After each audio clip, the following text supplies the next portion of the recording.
Hey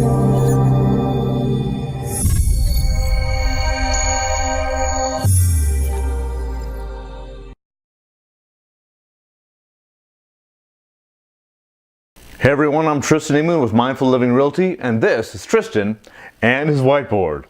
Welcome back to the Seller Series. We are on episode 8.2. Continuing on with the offer process, we're going to talk about the parts of the offer or parts of the purchase agreement, which is the document that the offer is presented on.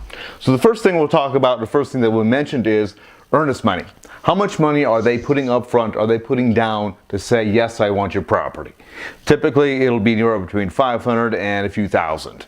And obviously, if they present more money, you know that they have more and serious intent in buying your property than someone who's offering $500, or I've even had some people present like $100 or $200. There's no set rule as far as the earnest money. You can present, the buyer can present as much or as little as they want. Now obviously, if they decide to back out of the offer due to some contingency built into that offer, they can get that earnest money back. However, if they decide they wake up today is Friday and I don't want my house anymore, you have every right to keep that earnest money. So that's really where that earnest money kind of comes into play. Make sure that those buyers have some kind of skin in the game. They're not just throwing up offers everywhere. Okay, because they have something to lose. Next thing, of course, purchase price. How much do they want to pay for your property? Of course, all this is negotiable. We counter back and forth until we come to an agreement. Financing and financing terms. Do they have cash? Are they using an FHA loan? Do they have a conventional loan? Purpose here is to know what kind of hoops we have to go through. Obviously, cash, not as big of a deal as a conventional loan. Conventional loan is a little easier deal than an FHA or a VA loan, where they've got a few more conditions inside those loans. So, good thing to understand what the financing is in place. A VA buyer can't pay their, for instance, a VA loan.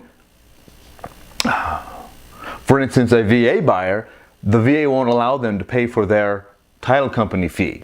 So that gets put onto the seller. So we want to make sure we understand that so we can throw everything together when we get to our closing cost estimate. So that doesn't surprise you at the day of close. Contingencies. Do they have a home to sell? Do they have to sell their home before they can buy your property? Home sale contingency. Do they have a contingency like they have to need their wife to see the property? Or I even had one where we made the offer contingent upon no cockroaches. Believe it or not, true story. Inspections. What kind of inspections are they requiring? Typically, a home inspection is normal. The home inspection time frame is also very important. If they're asking for a month worth of time, if they're asking for a month of time for that inspection, that's quite a bit of time for that. So we'll probably counter that because they don't need that long of time to get their inspections complete. Closing date. When do they want to close by? Are they looking to close right away, or do they need extra time so they can work up their down payment, or they need this or that or the other? How does that fit into with you and your schedule and where you want to be at? How about closing costs? Are they asking for closing costs? It's pretty typical in our market, even under $300,000, that they ask for some kind of closing costs from you to help them purchase the property. First-time home buyers, by the time they spend the 3% down for down payment, then they're paying 3% for closing costs. They don't have that kind of cash. So they need you to help out with buying the property, with helping them pay for some closing costs. Of course, there again, between purchase price and closing costs, we can negotiate back and forth until we come to the right spot. Then there'll be another spot where there'll be an other section. Maybe they want it to be contingent upon this other thing, or maybe they want to actually ask for a wheelbarrow once. I mean, anything could be added to that as far as things they might want you to repair, things they want you to fix, things that they're concerned about. They want to see proof of this or this repair or something. Things like that could be in the offer as well right away. And finally, there'll be a response time in which they say, hey, I want to know by tomorrow at noon what your response is on this. In which case, if we do not respond by that time, the offer could become void. But in a lot of cases, depending on how things work, we try our best to give the response time. But if it doesn't work quite right, we ask the buyer for extension, or we move forward in whatever way we can. Okay? Not a very difficult process. We just want to make sure we understand all of the steps. We're here to guide you and help you through each one, make sure you understand the risk factors involved, what it means for you, and make sure, of course, we understand what you're looking at and get you the best deals possible.